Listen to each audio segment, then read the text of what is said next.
In today's video, we're going to take a look at the latest economic update from one of our mortgage lenders, the Mortgage Lender. Hi everybody, I'm Craig. I'm a mortgage broker and I help people with all their property financing needs. So property and finance are two things that interest you. Please do give this video a thumbs up and please give us a follow. So for regular viewers of the channel, you will know that every month we cover the economic update from the Mortgage Lender, looked at how things in the economy are affecting the mortgage and property market. If you're watching this on YouTube, then there will be a link to this presentation in the video notes. So if you're watching this on any other social media platform, please do go check in the beacons link. There will be a link in our profile where you can go look at the YouTube channel and then you can take a read of this report for yourself. So first off, the overview. Better growth, but big structural problems need to be fixed. Even though the economic picture is a little better, the decision not to have one more fiscal event before the general election was slightly surprising.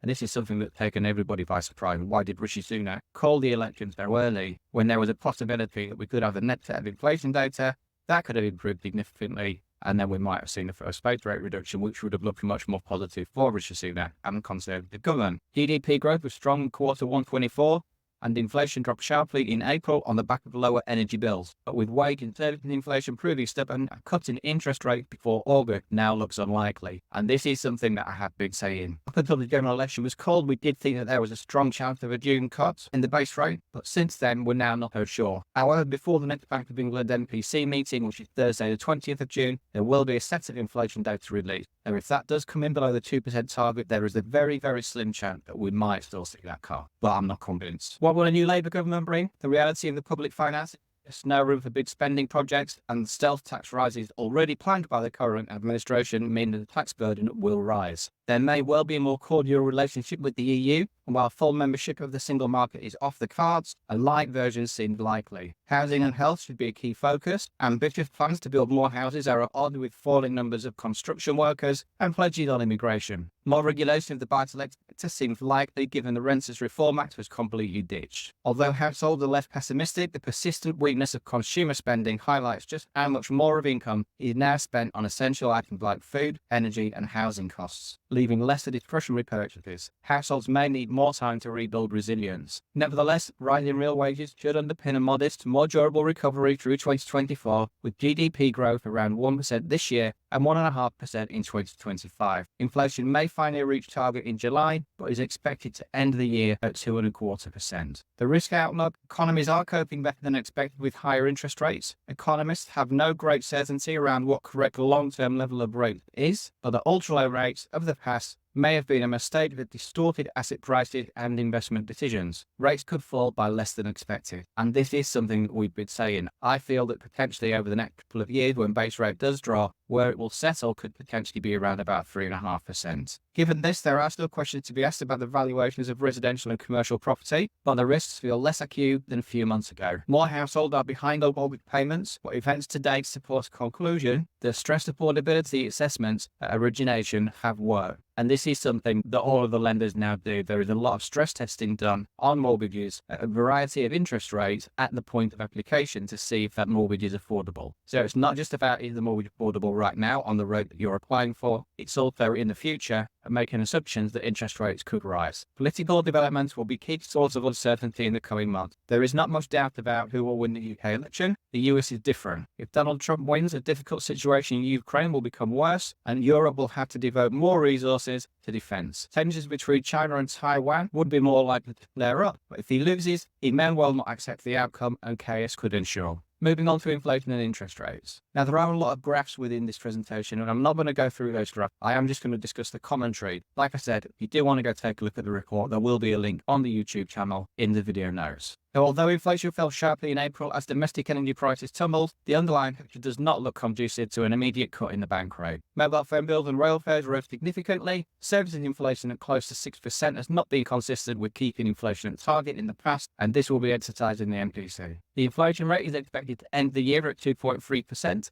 Energy bills are set to fall significantly in July. Optimists can also point to declining oil prices, but on balance, The risks, as illustrated by the rises in price of food, are still upside. Market no longer pricing in 2 full 0.25% cuts this year, and expectations of the pace of easing have been pushed out in the next couple of years. Even if this proves wrong, it has an impact on mortgage rates, which we are seeing. And lower interest rates clearly brought negative consequences in terms of neutering conventional monetary policy and inflating asset prices bubbles. With economies largely shrugging off higher rates, the case for higher for longer is growing.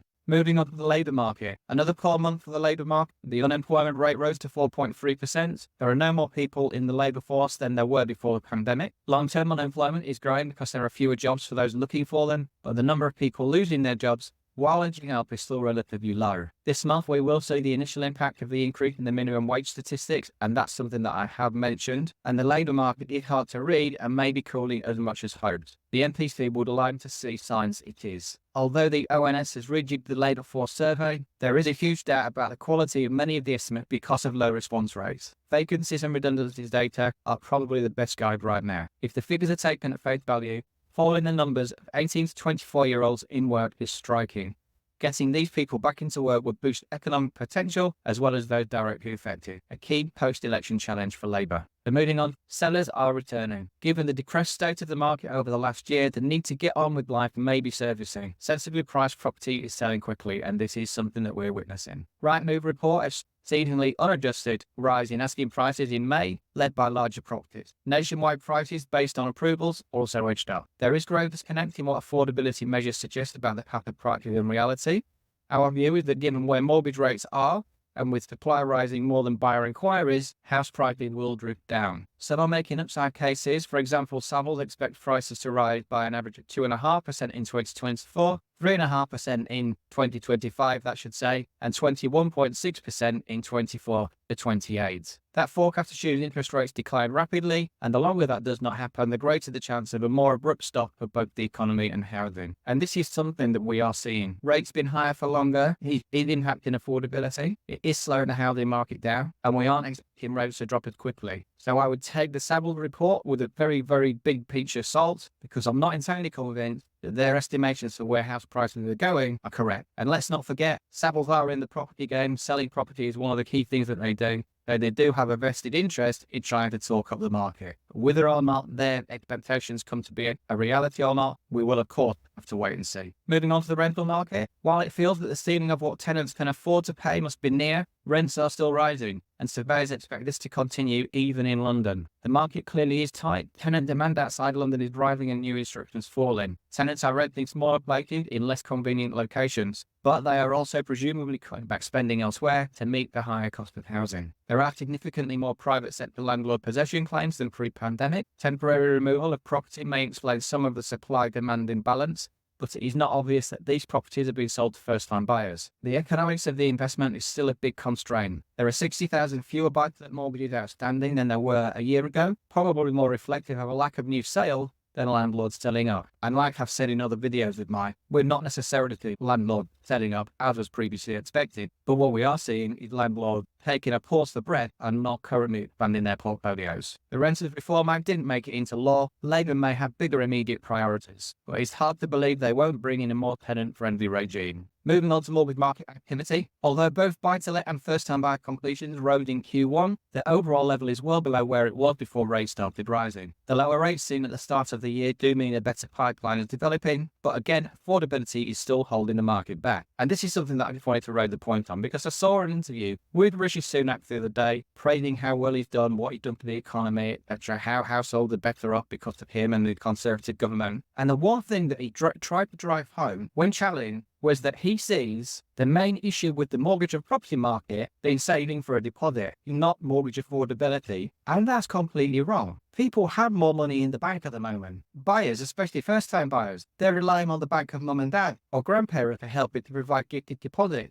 But the deposit isn't the issue. It's actually the affordability. How Rishi Sunak can get such a key point wrong absolutely baffles me. He clearly has no idea what things are really like for you and me on the ground right now. Affordability is the biggest thing holding back the mortgage and property market. But we digress. So moving on. Most of the property websites support the view in the latest RIC survey. Sellers are coming back to the market, but while buyer inquiries are improving, there is a mismatch created by the combination of still high prices and rates. One reason the drop in first-time buyers has not been even more pronounced is the rise in mortgage terms of 36 to 40 years, from pre-pandemic levels of 6% to over 80%. This does not feel comfortable or sustainable, and it is something that we are seeing an awful lot, people extending their mortgage terms to make the rate shock that they experience when coming off really low rates onto the higher rates that we're seeing less painful. Of course, this is a short-term solution. It isn't necessarily something that's long-term, but if this is something that you are considering, we do strongly advise that you do speak to a professional who can provide you with the right advice for your circumstances. Product transfers were the only growth area in the mortgage market last year, with the share hitting all-time highs. In Q1, product transfers were up 9% on a year earlier, and external remortgaging down 21%, a mix that is unlikely to change much until affordability improves. And taking a look at the mortgage market and interest rates. Quoted rate for mortgage lending crept up in May, but payment shock is much lower for those who are refinancing today than it was last August. The effective rate of 4.75% a month earlier in April on actual rather than notional completions is close to the quoted rate at the 75% loan-to-value point. This suggests that the mix of business being done is skewed towards those with bigger deposits. While the gentle rise in the effective rate on the stock of outstanding mortgages tells us many are still to refinance, in buy-to-let, where the impact of higher rates has been more immediate. The total number of buy-to-let landlords in arrears flattened off in Q1. It's still far too early to call the peak, particularly given higher rents have made tenants less resilient to other shocks. But the signs are encouraging, and compared to previous episodes, the stress has of course been far less. And so that brings us to the end of that report. Like I said, if you want to take a read of it and have a look at the graphs in more detail, then there is a link to this in the YouTube channel. So please do go take a look over there. Hopefully you found the video useful. As I said, please do like and share. Your interest in the channel is always appreciated, and any comments that you have to make, please do leave them below. But for now, take care.